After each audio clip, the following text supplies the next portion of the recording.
deal with sound management and good government within major federal agencies. Christy Grimm is the President's nominee to serve as the Inspector General for the Department of Health and Human Services. Neil McBride is the President's nominee to serve as General Counsel of the Treasury Department. Ms. Grimm brings to her nomination more than 2 decades of experience within the HHS Office of Inspector General. She first joined that office in 1999. She's held a variety of roles over the years, but she currently serves as Principal Deputy Inspector General and has been performing the role of the Inspector General for more than a year. She knows this office inside out. She knows the importance of working with the Congress and this committee in particular. She's got a proven commitment to maintaining and strengthening the integrity of America's health care programs. I appreciate that she's willing to take on the top job as Inspector General during such a challenging time. Setting all other issues aside, studying the nation's response to the pandemic would keep the Inspector General and the staff of more than 1,500 busy through the end of the decade. The pandemic response, however, is just one of many challenges ahead for the HHS Inspector General. The committee takes its oversight role very seriously, so we look forward to working closely with Ms. Grimm if and when she's confirmed. Neil McBride also brings decades of service to his nomination. Currently in private practice, he previously served during the Obama administration as Associate Deputy Attorney General for the Criminal Enforcement and as the U.S. Attorney for the Eastern District of Virginia. He also served as Chief Counsel to then Senator Biden on the Judiciary Committee, which means he certainly knows his way around the Dirksen Senate office building. If and when he's confirmed, Mr. McBride will join a Treasury Department that's working hard to build back better from the economic crash that wiped out tens of millions of jobs during the early stages of the pandemic. Democrats in the Congress are working closely with Secretary Yellen and her team on policies that will create high-skill, high-wage jobs, make it easier to support a family, build more affordable housing, and ensure that the mega fortunate will pay their fair share of taxes. Members of this committee will count on Mr. McBride to support these efforts. As I mentioned, the Finance Committee is committed to oversight. I had a chance to speak with Mr. McBride about oversight issues during a recent meeting, particularly certain abuses by the previous administration. I was pleased to have his commitment to work with the committee on improving oversight, particularly in comparison to what we went through over the last 4 years. Bottom line, I think these are 2 qualified nominees, highly qualified nominees. I want to thank them for their willingness to serve in challenging roles at a time when the HHS, IG, and the Treasury Department are working long nights as a result of the pandemic. We look forward to hearing from them and question and answers. And let's hear from Senator Crapo, my friend from Idaho. Thank you, Senator Wyden. Today we welcome 2 nominees to the committee, Mr. McBride to be General Counsel of the Treasury and Ms. Grimm to be Inspector General of the Department of Health and Human Services. Welcome to both of you and congratulations on your nominations. I'm interested in learning more about each of your perspectives and reviewing your responses to questions for the record that our members will submit after today's hearing. Let's start with you, Mr. McBride. The General Counsel of the Treasury should be able to provide nonpartisan legal and policy advice to the Secretary and other senior department officials. As head of the Treasury Legal Division, the General Counsel is also responsible for all legal work in the department, with the exception of the legal work in the Office of the Comptroller of the Currency and the offices of Inspector General. Your role as General Counsel, if confirmed, will be important to the Secretary and the Treasury Department, given the health and economic challenges currently facing our country, and it's imperative that you take on this role with the best interests of the United States, not the President or the senators sitting before you today, or any one political party. Today, the United States is experiencing unprecedented economic pressures on multiple fronts, including significant inflation and record price increases, significant legislative and regulatory changes, and international economic competition and threats. Congress is considering a $3.5 trillion tax and spending package that would change the social fabric of our country. These changes would impose massive tax hikes on America's small businesses and job creators and expand the role of the IRS to monitor the transactions of Americans at every income level. Many Americans are justifiably concerned. Mr. McBride, you would play a large role in the regulatory process to implement this partisan $3.5 trillion package if it were to pass. You would also be closely involved in the ongoing international tax negotiations occurring at the OECD. These matters will require transparency and accountability. They will also require you to follow the law and serve the best interests of our nation, not a partisan agenda, and that you keep Treasury's authorizing committee, the Finance Committee, fully informed. To date, this administration and the Treasury Department have failed to be fully transparent and accountable to this committee. I expect you to be a transparent and responsive leader if confirmed, and I appreciated the conversation we had. Now turning to Ms. Grimm, if confirmed as Inspector General of the HHS, you will continue to serve as the chief watchdog over the Department of Health and Human Services, one of the largest federal agencies whose programs account for roughly $2.4 trillion in taxpayer dollars. It will continue to be your responsibility to lead OIG's efforts to fight waste, fraud, and abuse in some of our most important and far-reaching federal programs, including Medicare and Medicaid. Together, these programs account for more than 1/5 of all federal outlays and serve some of our country's most vulnerable citizens. It is imperative that the HHS Inspector General avoid politicization and maintain independence. HHS OIG is the largest civilian office of the Inspector General across the entire federal government, with a workforce of around 1,650 employees. Given the substantial size and unparalleled purview of your office, I hope you will continue to serve as a principled and nonpartisan steward of vital programs and initiatives and taxpayer dollars. I look forward to working together with you to bolster program integrity, as well as to continue adapting our fraud and abuse regulations and oversight infrastructure to keep pace with cutting-edge technology and healthcare innovation. Thank you very much. Thank you, Senator Crapo. Ms. Grimm, you have the good fortune to be introduced by Senator Warner. Well, thank you, Mr. Chairman and Ranking Member Crapo. It is my great honor. I'm going to actually introduce both Virginians that are here, with apologies to Senator Kane. I don't know if I jumped line there, but let me go ahead and start with Christy Grimm, who is joined today with her husband, Drew, and I had a chance to say hello to both of them. Christy is, as you know, the Principal Deputy Inspector General at DHS, or at HHS already. I'm proud to claim her as a resident of Virginia. She has been nominated to be the Inspector General. I think we all know, the Chairman knows, the Ranking Member mentioned, Inspector Generals are extraordinarily important. They don't get a lot of attention until they are in the spotlight, and we unfortunately saw Inspector Generals too many times overruled or jerked out of their jobs last time when Inspector Generals simply did their job. And as I think Senator Crapo indicated, Ms. Grimm, I hope you will be confirmed, and I believe your background and that professionalism and willingness to do what's right as opposed to what's partisan for either team is critically important. And I know this committee is continuing to look at ways where we support Inspector Generals, protect whistleblowers, and I wholeheartedly endorse Christy Grimm to be approved by this committee. Neil McBride is somebody I've known since the late 90s. He's joined by his spouse, Chris, and two of his children, Charlotte and Alistair. My understanding is his third child, Duncan, who graduated from UVA, thought this was really important, but not important enough this session to break apart his post-college trip. But I understand he is at least viewing. We'll get some computerized version of this. So I first met Neil in the late 90s when he was really just starting into his legal career. Back when Senator Webb and I were the senators from Virginia, we nominated him to be the U.S. Attorney for the Eastern District. He was confirmed by the Senate, did a great job. He served actually in all three branches of government. He went to Houghton College. He's got a JD from UVA, where, again, he's passed that on to at least two of the three kids who either went there or are going there at this point. He clerked in the Eastern District. He served as a federal prosecutor in the United States Attorney's Office for the District of Columbia.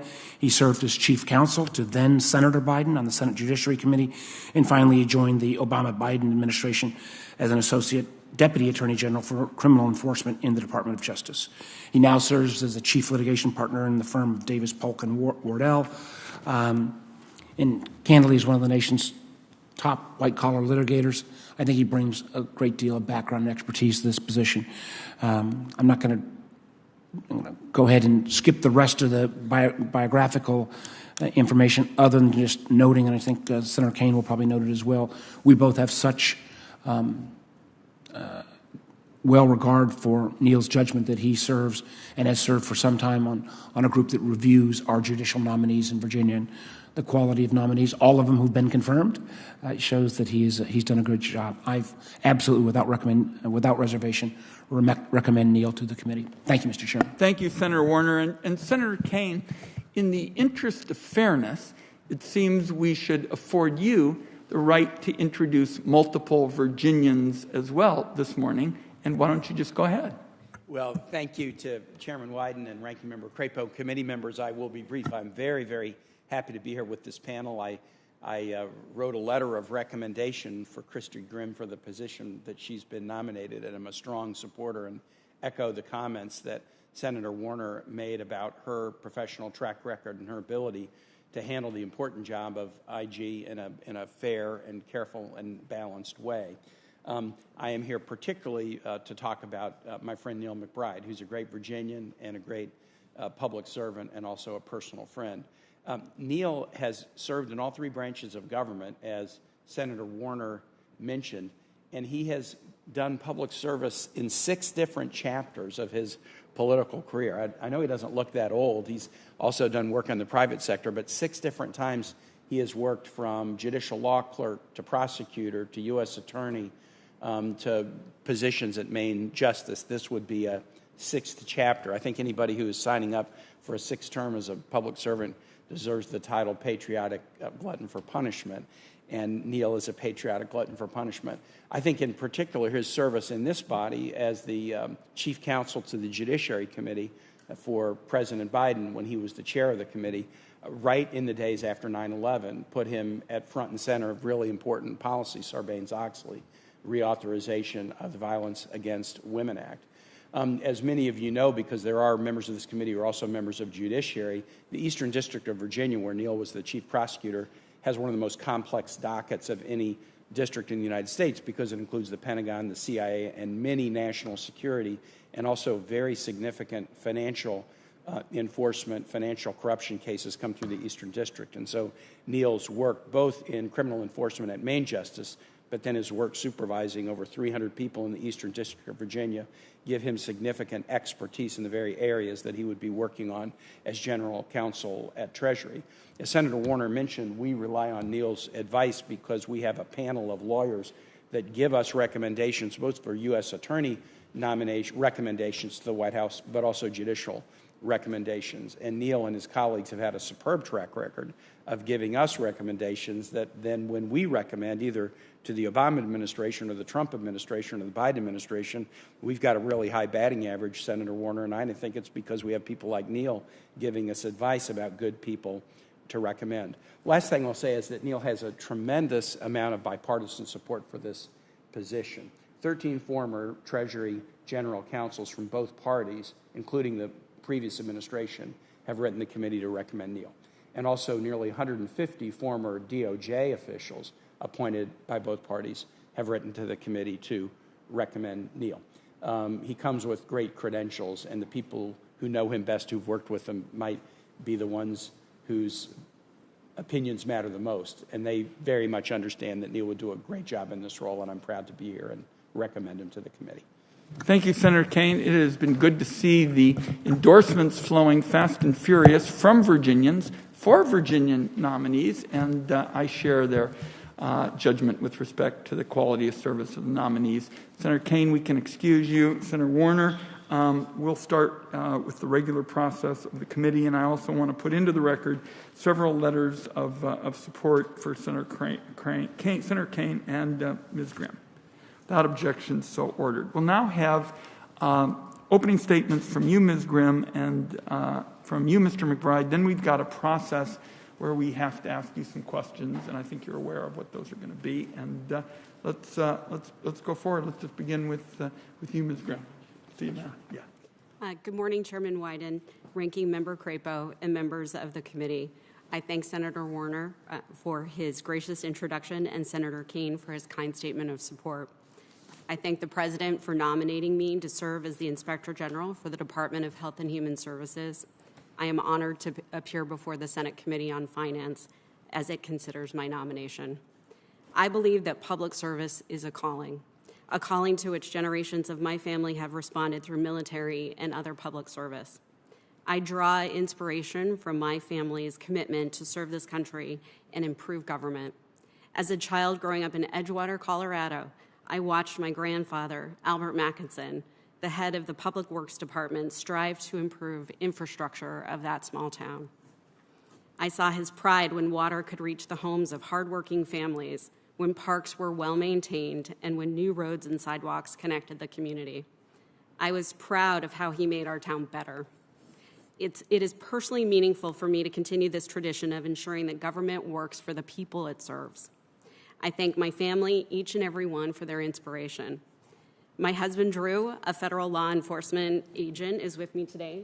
Drew, thank you for being my partner as we try to model public service for our 4-year-old daughter, Hazel. Inspectors General perform an essential public service. They root out fraud, waste, and abuse and help make programs more efficient and effective. It is critical to have inspectors general who understand the value of objective and independent oversight. Through independence, objectivity, and transparency, IGs help government better serve the American people. A strong inspector general makes a stronger department and a stronger, more trusted federal government. With more than 20 years of executive branch service and more than a decade of holding top management and strategic positions within HHS OIG, I offer unique qualifications to lead this agency. I have been performing the duties of IG since January 2020, directing oversight of HHS's COVID-19 pandemic response while transitioning a workforce of over 1,600 professionals to a mostly virtual environment. We have not allowed unprecedented challenges to disrupt our mission. And we have excelled in productivity, employee satisfaction, and maintaining standards of excellence. If confirmed, I will be honored to lead HHS OIG's mission-driven team of program integrity experts. I am deeply committed to ensuring that we remain a modern organization with a high-performing, diverse, and inclusive workforce. Continued investment in data analytics and information technology will ensure that HHS OIG's dedicated professionals have the tools they need to succeed. I am steeped in the disciplines central to the work of an Inspector General. I understand the everyday challenges of ensuring program integrity. If confirmed, I will deliver practical results to help address the most consequential issues facing HHS: financial integrity of HHS programs, access, quality, and safety of care, including for some of the nation's most vulnerable populations, safeguarding public health, appropriate administration of HHS programs at the federal and state level, and preventing fraud, waste, and abuse that harms people and diverts critical resources. OIG's work is vital to ensure that HHS programs deliver the services and outcomes that Congress intends and that beneficiaries and taxpayers deserve. If confirmed, I will maintain strong partnerships with stakeholders, including the Department of Justice, HHS, the Pandemic Response Accountability Committee, states, and other law enforcement agencies so that we can continue our fight against fraud, waste, and abuse. And I will continue a rigorous program of audits and evaluations that aim to drive positive change for HHS programs and the people they serve. If confirmed, I will uphold the IG's dual reporting obligations to Congress and the Department. That includes my commitment to inform Congress as HHS OIG conducts its work and to be accessible to senators, representatives, committees, and their staff. As a career public servant who rose through the ranks, I am humbled and honored to be considered for the position of the Inspector General. During my career, I have marshaled experience in the craft of oversight and the art of leading a high-performing workforce. It would be my privilege to serve and lead HHS OIG, an organization to which I am deeply committed. I thank the Senate Committee on Finance for considering my nomination and for its strong support of independent and objective oversight. I look forward to answering your questions. Thank you. We look forward to that shortly. And let's go now to Mr. McBride. Thank you, Chairman Wyden, Ranking Member Crapo, members of the committee, for the opportunity to appear before you today. Thank you to Senators Warner and Kaine for their kind introductions. I'm deeply honored that President Biden has nominated me to serve as General Counsel at the Treasury Department, and I'm grateful to Secretary Yellen for her confidence in me. I'd like to begin by quickly introducing my family, my amazing wife of 29 years, Christina Jackson McBride, and our 3 children, Duncan, who could not be here today, but I'm joined by our daughter Charlotte and my son Alistair.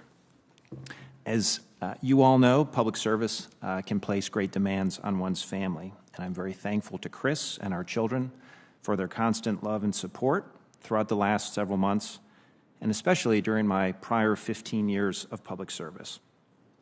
I would also like to acknowledge my incredible parents, my mom, Ruth Parkerson McBride, who just turned 90 and is watching today's hearing from her home in Charlotte, as well as my dad, Harvey McBride, who passed away several years ago. Finally, I'd like to acknowledge my wonderful in-laws, Rear Admiral Grady Jackson and Linda Jackson, who are watching from home in Falls Church. My parents instilled in me a deep commitment to public service. They were children of the Great Depression and both from humble roots. My mom grew up in rural Indiana, while my dad, the son of immigrants, was raised in the South Bronx. My parents both modeled hard work and personal responsibility, but also firmly believed that government has an obligation to help out those who are down on their luck, and that Americans should give back to a country that had given them so much opportunity. My parents' personal example led me to law school and subsequently into 15 years as a government attorney, serving in all 3 branches of government. The highlight of my public service, however, was spent right here in the United States Senate, when I was incredibly fortunate to spend 4 years as chief counsel to then Senator Joe Biden on the Judiciary Committee. I joined Senator Biden's staff 1 week before the September 11th terrorist attacks on our nation, and I witnessed firsthand the strength, resolve, and resilience of this great body and its members during those challenging days. It is now humbling for me to be seated on the other side of a committee dais in a Senate hearing room after I logged hundreds of hours on the back bench of Dirksen 226, just down the hallway. Having spent 4 years working on the Judiciary Committee, including with now Finance Committee members Senator Cantwell, Senator Grassley, Senator Cornyn, and former Senator Hatch, I have enormous respect for the significant work of this committee in ensuring that the people's work is done. I learned so much about the law and public service from then Senator Biden and was privileged to work with him on important bipartisan legislation to protect vulnerable victims, whether of domestic violence, corporate fraud, or terrorism. I believe that experience, including seeing up close Congress enacting laws that are then carried out by the executive branch, was incredibly helpful when I was later honored to serve as the United States Attorney in the Eastern District of Virginia. As U.S. Attorney, I partnered frequently with Treasury's enforcement offices to tackle banking and financial crimes, and worked closely with FinCEN, OFAC, SIGTARP, and IRS CID, and I know firsthand the importance of their missions. Treasury's responsibilities cover a range of issues that generate no shortage of complex, difficult legal questions. The Department has a crucial role to play in promoting a more fair and equitable economy, in maintaining an effective tax system, in bolstering our national security, and ensuring the continued dynamism of the U.S. economy.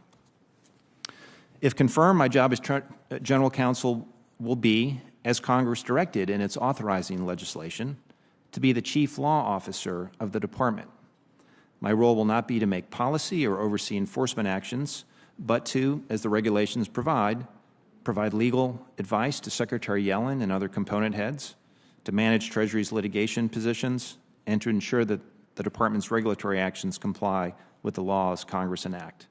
I'd be very fortunate to work alongside the Department's dedicated, experienced, and immensely talented legal division, lawyer, and staff.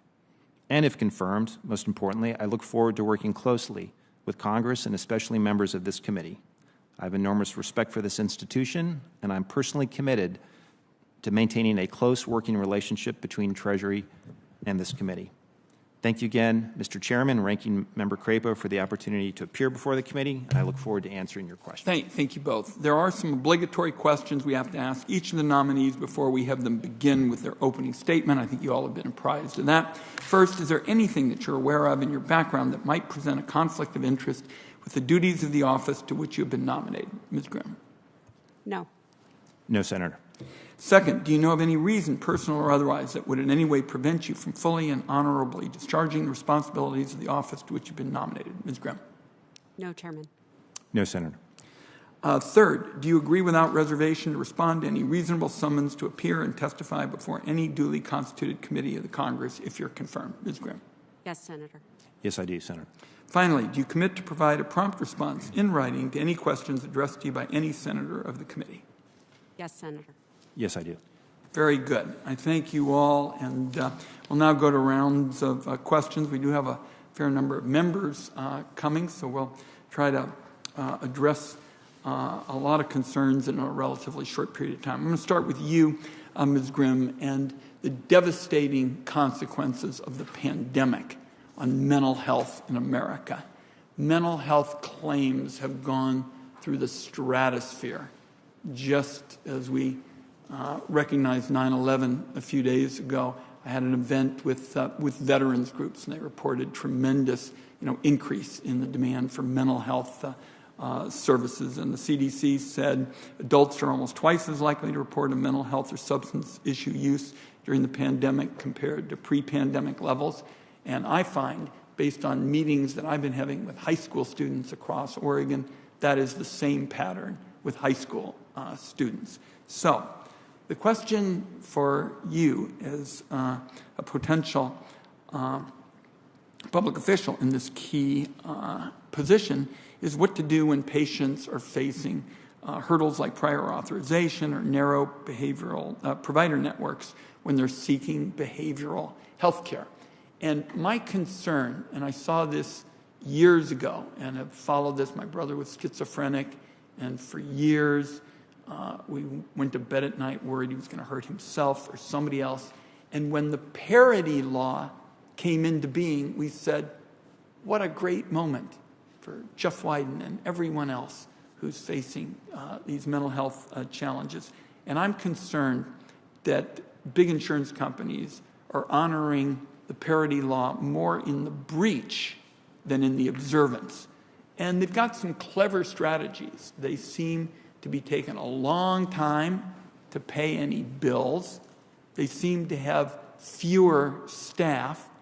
And when you add it all up, these changes in their administrative policies, it really denies patients who need these services. So if confirmed, would your office undertake analyses to examine behavioral health care, particularly mental health needs, identify inequities in how those claims are being handled, particularly between mental health claims and physical health claims? Would you take that on and make it a priority? Thank you, Chairman Wyden. The topic of behavioral health and mental health and access to those services is a priority for my organization. Yesterday, we released 2 reports looking at the use of telehealth to access behavioral health services. We looked at it across 37 states, Medicaid managed care, to see how much those services were being accessed if programs could keep track of them, and obstacles to telehealth and accessing behavioral health services. I am definitely committed to looking at issues related to health, which includes mental health. We know from And the parity law specifically. we do not have work that I am aware of currently looking at equity between parity health and regular health. And we're happy to come up and talk to you about your interest in this area. I want to underscore our commitment to looking at behavioral health issues. And we just released a couple of reports talking about that. Let me move on. I would like in writing a commitment that outlines what you would do with respect to the parity law that says mental health gets treated like physical health, and particularly how you would investigate these dodges like the companies being slow to pay mental health bills, not having adequate staff to process them, and basically using all of the implementation dodges to essentially get around the commitment to parity. So I would like you to give me that in writing. Why don't we say within 48 hours about your commitment on that? Absolutely, Senator. All right. And on the telehealth issue, tell us also in writing how you would ensure access to the telehealth services while not creating a path to some of the fraudsters that we're hearing about. And my sense is you've probably done some work on it. So I'd like both of those in writing within the next 48 hours, okay? Okay. Very good. One other question for you. We are very troubled about the pandemic's impact on nursing home residents, particularly residents of color. If confirmed as Inspector General of HHS, how will you build on HHS IG efforts related to COVID-19 in nursing homes and the disproportionate impact on nursing home residents of color? Senator, nursing homes and the toll that the pandemic has taken on nursing home residents is tragic, and we have identified nursing home and improving nursing home care as a top priority and the number one issue that I plan to tackle as a leader. The data have laid bare disparities in nursing homes.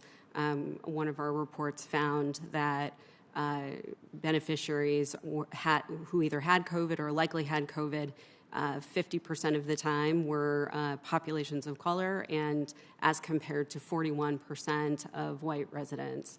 And we see similar results with outcomes.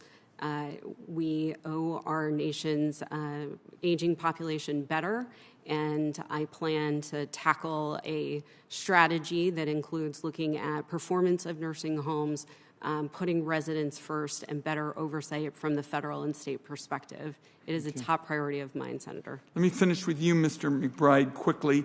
As I indicated to you when you came to visit in the office, we didn't have a particularly constructive relationship with your predecessors. We need a more open and accountable one so that both sides, Democrats and Republicans, can get the information we need. How are you going to do that?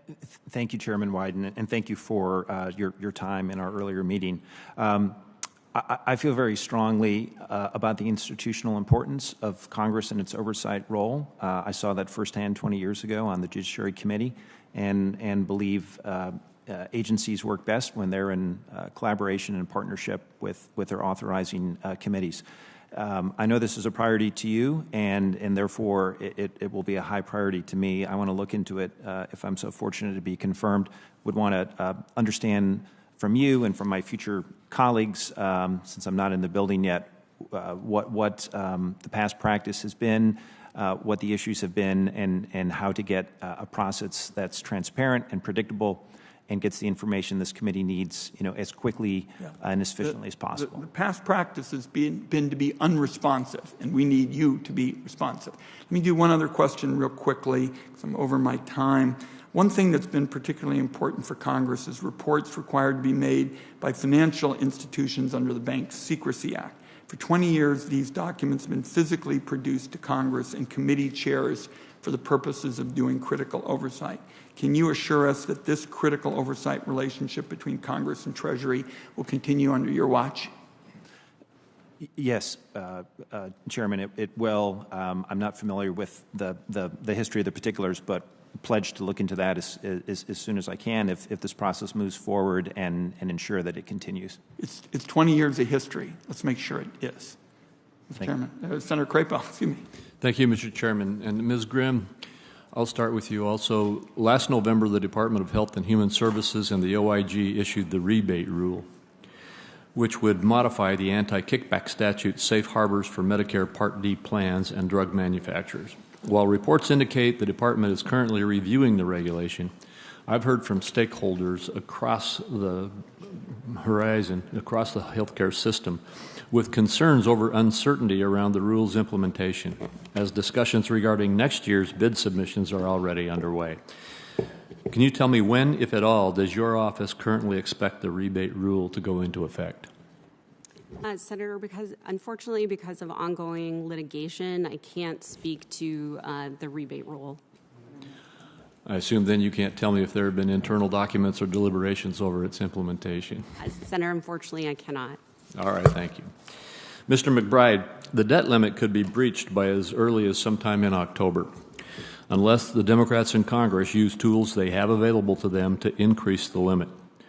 Nearing a breach, we know from subpoenaed information from Treasury and the Federal Reserve that both agencies set up plans for prioritizing payments. And we know that those plans involve sharing of information between Treasury and the Fed and private sector financial firms. While I'm not going to opine on prioritization, I will ask you whether you believe that Treasury should provide to this committee, which is Treasury's authorizing committee, plans that it is making with the Fed and sharing with Wall Street firms. And if you do not think so, please explain why. Thank you, Ranking Member Crapo, and thank you for your time and courtesy meeting with me earlier this summer. I know that this is obviously a very important issue that the Congress and the Department are focused on. I'm not familiar with some of the particulars that you mentioned, since I'm not yet in the building, but I pledge to you to, should I be so fortunate to be confirmed, to dig into this immediately and come back and have further discussion with you about the issue and how we can get the appropriate information to this committee. All right, thank you. And at Treasury, and if confirmed, you will also have a large role in tax policy and financial stability through FSOC.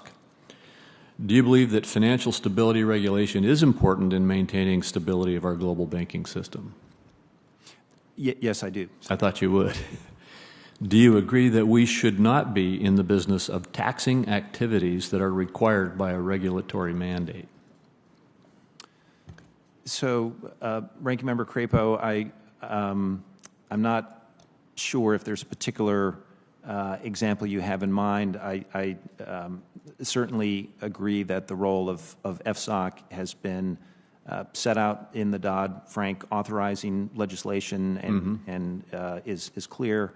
I know that it is, from press reports, I'm aware that FSOC is currently engaged in various review activity.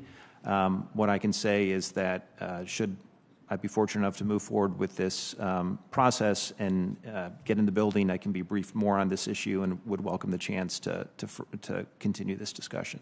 All right, we'll take you up on that, because I think it really would be a more productive discussion once you're in the building and have been briefed up on it. But these are issues that are brewing right now. One last question for you, Mr. McBride, and are you familiar with Operation Choke Point? Do you know what I mean when I say that? Yes, I'm familiar with it from press reports. Yes. Ranking Member Crapo. Well, Operation Choke Point was a program that was started under the Obama administration, and finally I think we've got it stopped. But it took us a while and several years and several administrations to get that done. It's a program that essentially was using regulatory authority to identify legal businesses that are engaged in legal activities but which are politically incorrect in the minds of some. And it ranged everything from the firearms industry to the oil and gas industry to, I don't know why, stamp collectors and several dozen industries, and to subject them to, frankly, inappropriate regulatory pressures really the effort was, as I see it, the effort was to try to make it so that these businesses would have a much harder time getting the regulatory approvals in the financial sector and elsewhere that they were entitled to as law-abiding companies, and to utilize the regulatory burden as a way to depress these industries. We've got that stopped now. My question to you is, what assurances can you give businesses engaged in legal activities that they will not be subjected to unfair, politically motivated investigations? Thank you, Ranking Member Crapo. I am not familiar with the particulars of choke point and how that has been resolved. What I can say, my general view is that what you describe, sounds unusual to me in the sense that I think that's something that would have to be looked at very carefully. I'm not aware of, from press reports, since I'm not in the building, of anything comparable that is in flight, but would want to sit with you should this process move forward to have a deeper understanding of what happened in the past, whether you have current or ongoing concerns, and would look forward to that discussion. All right, I appreciate it. My time is up, but this was a situation in which lawful businesses were unable to get banked, for example, because the banks were worried that they were going to get undue political and regulatory pressure from their regulators if they took them on as clients, things like that. And I'd be glad to have a further discussion with you once you get in place, and I'm confident that you will, and as we move forward. Thank you, Senator. Thank you. I guess it's my turn now. Congratulations, both of you. And I work with so many inspectors generals, so I spend a lot of time on who's going to be an inspector general. And I probably have worked with hundreds of them over the years I've been in the Senate. I've only, I think, had to lead the way to get 4 or 5 of them fired. 20 years ago, one of them was your predecessor in HHS. On July 27th, I gave a speech in regard to the ECO investigation, and I said things along this line. I expect the Inspector General to be aggressive and unrelenting, get the records, the emails, the memos, run the transcribed interviews, and everyone up the leadership chain. Leave no stone unturned. If punches are pulled, the audit will be a waste of everybody's time and taxpayers' money. And the Inspector General has a tremendous responsibility to get this done right away. So in regard to that, National Institute of Health and EcoHealth,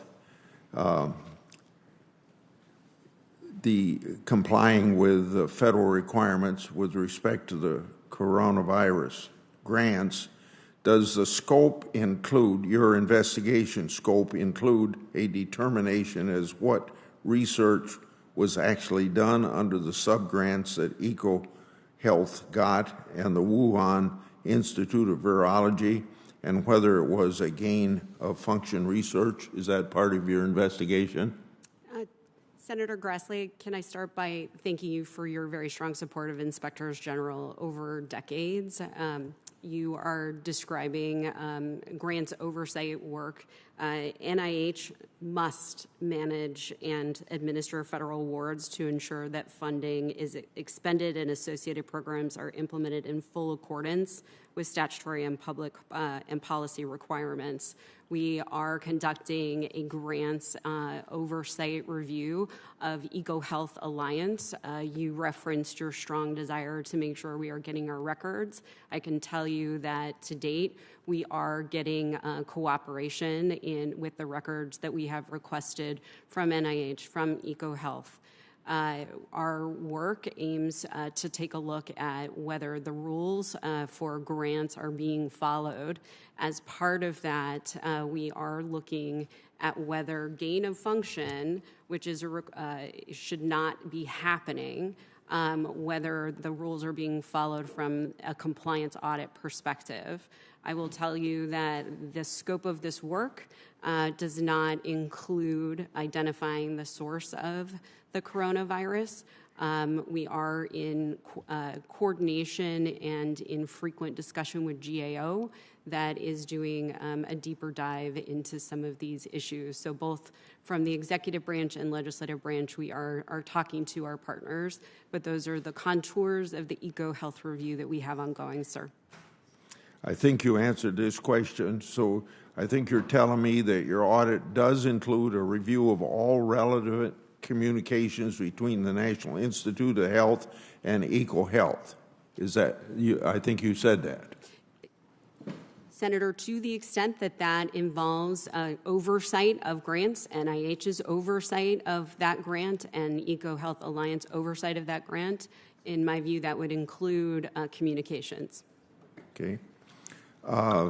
With respect to any documents and record requests that have been made, have the National Institute of Health complied fully? I think you've answered that they are complying fully. Yes, Senator, to date. At this point, have you determined the amount of taxpayers' money sent to EcoHealth for coronavirus research in China? If so, how much? Senator, I do not have those figures in front of me, but we can get back to you with the dollar amounts that we have so far. Okay, so you can answer that question in writing. Why did you decide to perform an audit instead of an investigation? Senator, the process when something is referred to us includes a broad review across all of our disciplines. So once a week we meet and talk about possible work that we might undertake. At those meetings is the deputy for investigations. The incoming requests we take a look at it from a broad scope that would include looking at it from an investigative lens. And I, of course, would not be able to confirm or deny an ongoing investigation. Okay. Wyden staff said I should recognize Senator Lankford. That's great. Okay. Thank you. And thank you for answering my. Yeah.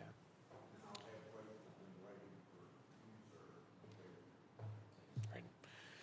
Thank you both for the ongoing work. I do have multiple questions here, and so I want to be able to try to get through them as quickly as I can on this.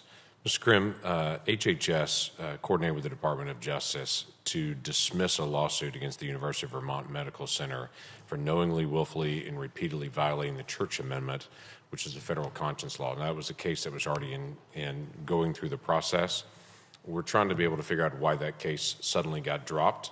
It was interesting on the Church Amendment side of it that now HHS has determined they're going to enforce the Church Amendment in Texas on abortion providers there, but have dropped it in Vermont, where a nurse had given a conscience protection there, historically given a conscience protection, was suddenly taken away. Are you aware of that situation with the inequality application of the Church Amendments and of why HHS would drop that case suddenly? I am not familiar with that matter, Senator. It's a legal matter and it's a serious matter. I wish you would get a chance to be able to take a look at that on just the equal application of the law for HHS. We would be happy to come up and talk to you about your interest in that matter. Javier Becerra also mentioned during his confirmation hearings that he would recuse himself from any case that he was also involved in as the Attorney General in California. It wasn't long after he came to HHS that suddenly the cases dealing with California and some of the conscience protection issues there under the Weldon Amendment were suddenly dropped. Do you know of any situation there suddenly where California cases suddenly got dropped from HHS shortly after the Secretary became confirmed?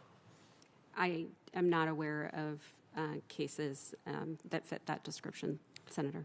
That would be one we could certainly walk you through, that there's some obvious questions that are there that we think need to be addressed. And it's one of those cases that we look at and go, that seems odd, to say the least, on it. It also doesn't allow the people of California to continue to have conscience protections there as they do in other parts of the country.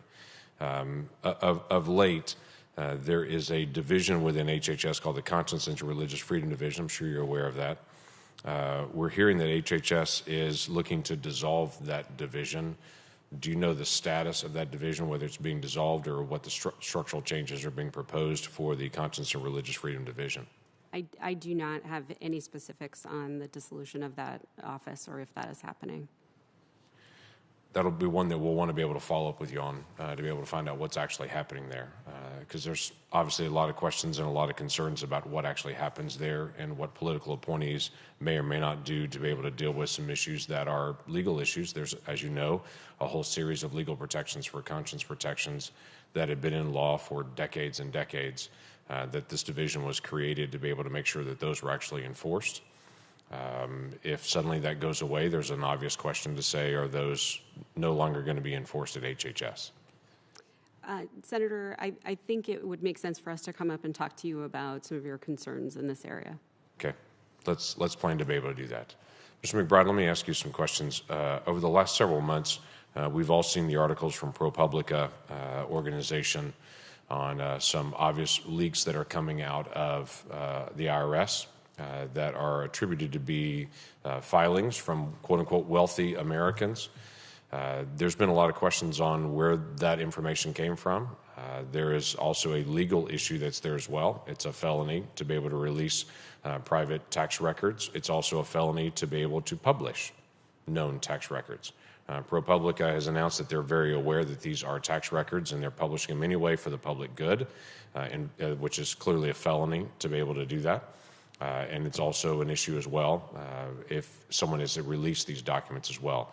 Are you tracking that? Is that a course of investigation that you would be engaged in? What's your consideration on that? Thank you, Senator Lankford.